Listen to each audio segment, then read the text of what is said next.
Oubliez tout de suite les souvenirs de cours de maths un peu ennuyeux. L'algèbre linéaire, c'est bien plus que ça. En fait, c'est une sorte de langage secret qui fait tourner notre monde moderne, souvent sans même qu'on s'en rende compte. C'est un outil incroyablement puissant pour mettre de l'ordre dans le chaos et pour révéler des structures qu'on ne voyait pas au premier coup d'œil. Allez, on plonge directement dans le vif du sujet. Tous les jours, on utilise notre GPS. C'est devenu un réflexe. Mais est-ce qu'on s'est déjà arrêté une seconde pour se demander comment ça marche au juste? Comment des signaux qui ont traversé le vide de l'espace peuvent nous dire au mètre près où on se trouve? Eh bien, la réponse, c'est qu'il faut résoudre une énigme.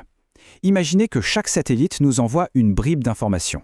Avec les données de 4 satellites, comme on le voit ici, on se retrouve avec un puzzle à 4 inconnus. Notre position dans l'espace, X, Y et Z, et le temps. Chaque satellite nous donne une équation, et c'est l'algèbre linéaire qui nous donne la clé pour tout déverrouiller. Alors, pour bien comprendre comment tout ça s'articule, voilà le parcours qu'on va suivre. On va d'abord voir le monde comme un ensemble d'équations. Ensuite, on apprendra le langage pour les déchiffrer. Puis, on verra comment trouver ce fameux carrefour. On explorera la boîte à outils hyper variée de l'algèbre linéaire, avant de finir en découvrant sa capacité à prédire le futur, ou du moins l'état d'équilibre final des systèmes. Première étape, un monde d'équations. L'idée de base, qu'on parle du GPS ou de plein d'autres problèmes, est toujours la même. Il faut trouver un point de rencontre. On cherche la solution unique, le seul point qui respecte toutes les conditions en même temps. C'est vraiment le cœur de la logique. Et ce qui est assez fascinant, c'est que cette idée se cache dans un mot qu'on utilise tous les jours, trivial. Ça vient du latin de tri, 3, et via, la route. Un point trivial, à l'origine, c'était donc littéralement un carrefour, un endroit où 3 routes se rejoignaient, un point commun, un lieu évident que tout le monde connaissait. Et cette image du carrefour, elle illustre parfaitement le concept mathématique. Résoudre un système d'équations, c'est exactement ça. Trouver ce point de rencontre unique où toutes les routes, toutes les conditions, se croisent. C'est trouver la seule et unique réponse qui marche pour toutes les équations du système. Bon, passons aux outils. Pour résoudre ces énigmes, il faut un langage spécifique, avec son propre vocabulaire, sa propre grammaire.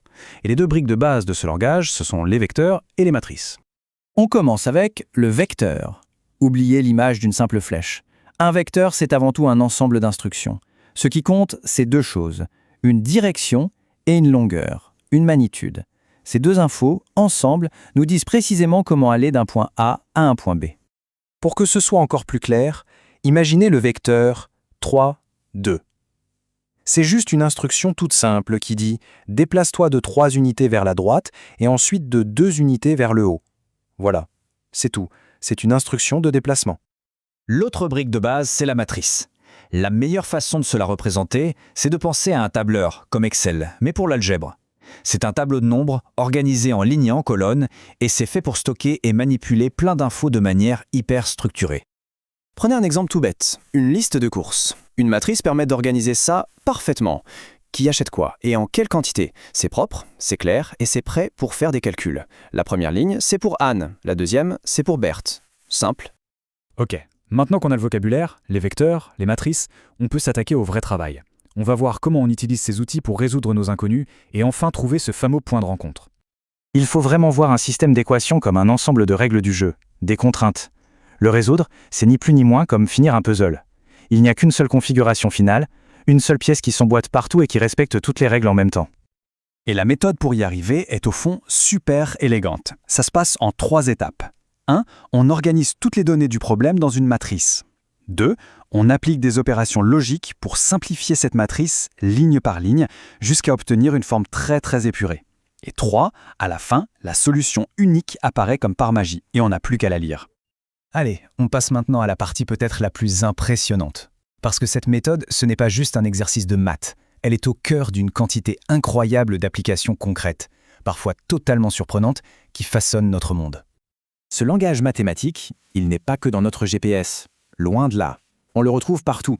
Il sert à équilibrer des réactions chimiques, à analyser des circuits électriques, à modéliser des économies nationales entières, à prédire comment les populations évoluent, à classer des équipes sportives, et même à décrypter des codes secrets. Regardez cet exemple concret, le modèle de Leontief, qui a quand même valu un prix Nobel à son créateur. En gros, cette matrice décrit comment une économie fonctionne. Elle montre comment les différents secteurs, ici les services, l'électricité, le pétrole, dépendent les uns des autres. Grâce à l'algèbre linéaire, on peut calculer exactement combien chaque secteur doit produire pour satisfaire tout le monde. Et ça marche aussi en biologie. Cette matrice, par exemple, modélise comment 3 souches de bactéries consomment 3 types de nutriments.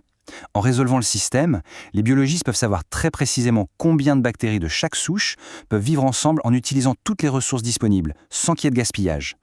Et on arrive maintenant à la capacité la plus bluffante de l'algèbre linéaire. Au-delà de résoudre des problèmes à un instant T, elle a un côté presque prophétique. Elle peut nous dire comment un système va évoluer et quel sera son état final à long terme. L'outil magique pour ça s'appelle une chaîne de Markov. C'est un modèle parfait pour décrire des systèmes qui changent d'état avec le temps selon des probabilités. L'exemple le plus simple, c'est celui des clients qui peuvent, chaque mois, rester fidèles à leur marque ou bien passer à la concurrence. Pour illustrer ça, imaginons un marché tout simple, celui du dentifrice. Au début, 2 marques, A et B, se partagent le gâteau à parts égales, 50-50.